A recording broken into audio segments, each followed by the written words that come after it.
Hey there, YouTube. Just want to give you all a quick video on my rifle. It's a build that I've done over a period of time.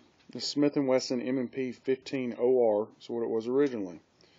Just a plain rifle. That's all I could afford at the time. I wanted the tactical version, so I figure, hey, take it one step at a time, as get as close as I can. Kind of to go with you a little bit on the upgrades. Got a tactical handle on the charging handle. It's a custom charging handle, something added to it. It's kind of cool.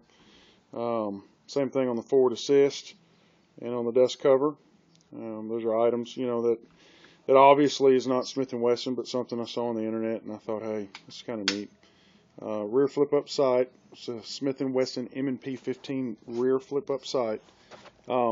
Sights are made by Troy Industries. I purchased those directly through Smith & Wesson. Got the EOTech holographic sight, laser light, green laser, which is I'm pretty impressed with this. I've never really been a laser fan because it always distracted me. Instead of engaging my target, I was looking for the laser. But it's a cool addition. The weight's not too bad for the size. It was a Christmas gift for my wife, and I really like it. I've learned to like it a lot. I will say, though, they claim that it's visible up to 100 yards in daylight. I wouldn't hold your breath on that one because I've been out with it at 25 yards, and it's very difficult to see if you can see it at all. So it's definitely a low light situation laser. Front flip-up sight, as I said, also ordered through Smith & Wesson. I will say, guys, if you order anything through Smith & Wesson, if you want to add on to the rifle you already have to make a better one, you want to be specific on what you want.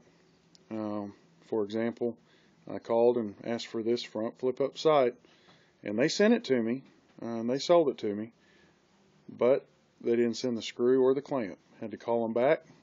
I thought it was maybe an honest mistake. Things happen. When I ordered the quad rail through them, they sent me the quad rail, but there was not the clamp or the screws. There's 5 screws that go up in the bottom. That was not included in the package. Called them back for that, and they actually, they said no, that's not included, and it cost me an additional about 25 bucks to get the clamp and screws. But it is what it is, I needed it. Flashlight here is just an inexpensive $20 light from Walmart. It does the job. It's kind of funny here because that's a cheap light, and then this is just a Weaver scope ring that came off for like a 22 scope, but it fits, it works, it gets the job done. Magpul front handguard. Another thing I've got over here on the other side, and bear with me for the movement here, I got to flip the gun over due to lighting, but I've also got the customized mag release. Kind of talk about this ambidextrous safety. This is a Stag Arms ambidextrous safety, which was also a gift from my wife. Good quality. Really impressed with the safety. The only thing that I did not take into consideration is that this side is the same length as the other side. So when you get your trigger finger over here, you feel this. It's something you got to get used to. I then learned that various companies make ones where it has half the length on this side, on the right side of the rifle, to prevent that. But hey, it is what it is. I've gotten used to. It was pretty easy to get used to. It was just something I had to get used to, unless I wanted to put the factory safety back on. To give you a little bit of information on this quad rail, this does extend past the gas block, so I did have to change the gas block on the inside. With the system that Troy Industries does with this and that Smith & Wesson has, it's very, very simple compared to what some of the other companies have. Yankee Hill and all that, they have different barrel nuts that you got to put down and different ways you lock the barrel nut and lock the quad rail into place, or screw the quad rail onto the barrel nut. This was quite simple. Once I pulled off the delta ring, I needed the barrel nut.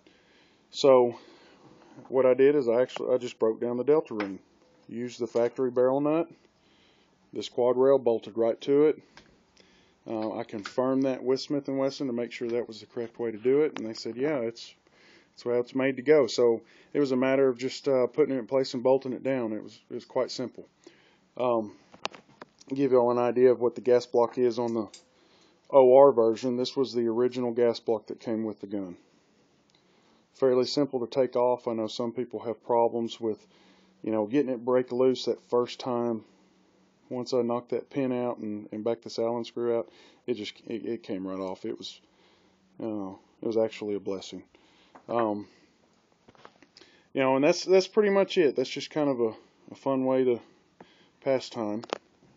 Another little addition that I figured I would humor is the Hornady Zombie Max bullets have come out with now. I'm sure some of you guys probably have some of you that don't. This is what they look like. Got the green tip. They're going to have fun with it. I'm going to have fun with it too. We got another little addition here is the ambidextrous sling connection. This is a mag pull. Installation was pretty easy. I will say this is by far the best one of the best ones that I have seen. There's obviously some better out there. But there's no disconnecting your sling to switch sides, or there's no switching from right to left and feeling your sling, pull across your chest funny. I mean, this thing, it moves right over. It doesn't bind up. It's smooth. It doesn't mark up the gun. I was pretty impressed with this. But anyways, guys, that's pretty much about it. Just like I say, something I'm kind of proud of, and hopefully y'all have enjoyed looking at it. If you have any questions, comments, or criticism, please post, and we'll see you next time.